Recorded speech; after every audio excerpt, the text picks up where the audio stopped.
प्रभु लीलाएं करते ना महाराज। तुलसी को अगर जीवन में भक्तों के लाना है तो कुछ तो करना पड़ेगा। तो प्रभु ने शंखचूड़ का स्वरूप बनाया, तुलसी के समक्ष आए, तुलसी ने उनको चरण छुए, उनके पैर पखारे।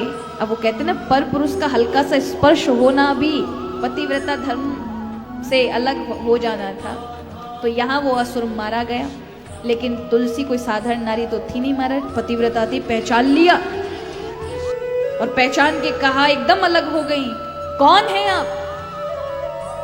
आप मेरे पति नहीं हैं। भगवान नारायण अपने रूप में आ जाते हैं, और जब अपने रूप में आते हैं तो वो उनके आराध्य देव थे, लेकिन फिर भी कहने लगी कि आपने भगवान विष्णु मेरे साथ ठीक नहीं किया, मेरे पति का रूप लेकर आए हैं, इसलिए जाइए।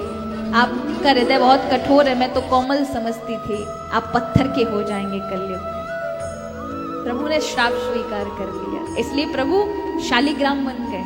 क्या बन गए? शालिग्राम बन गए। और उसी समय वो जल होकर परिणित होकर बहने लगी, जिसका नाम पड़ा गंडकी नदी, जो नेपाल में बहती है। क्या नाम पड़ा? गंडकी नदी। इसलिए गंडकी के अंदर ही शालिग्राम मिलते हैं महाराज। जो गंडकी के जल से शालिग्राम गीले होंगे, उन्हीं शालिग्राम को उठाना चाहिए।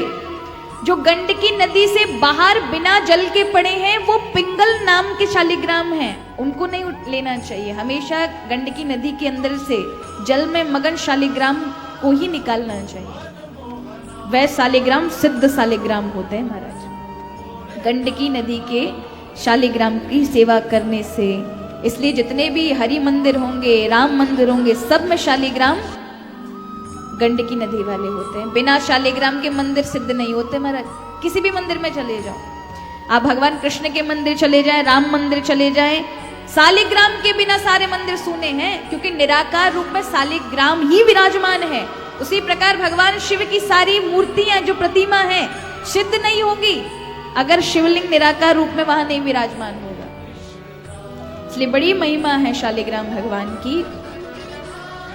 शालिग्राम भगवान को भी कार्तिक आएगा कुछ महीनों बाद, तब 108 तुलसी शालिग्राम भगवान पर यदि कोई चढ़ा देता है तो जीवन में उसे हरि भक्ति सहज में प्राप्त हो जाती है। जो अनंत जन्मों के तपस्या करने से प्राप्त होता है, वो सिर्फ 108 तुलसी चढ़ा देने से शालिग्राम पर प्राप्त हो जाता है।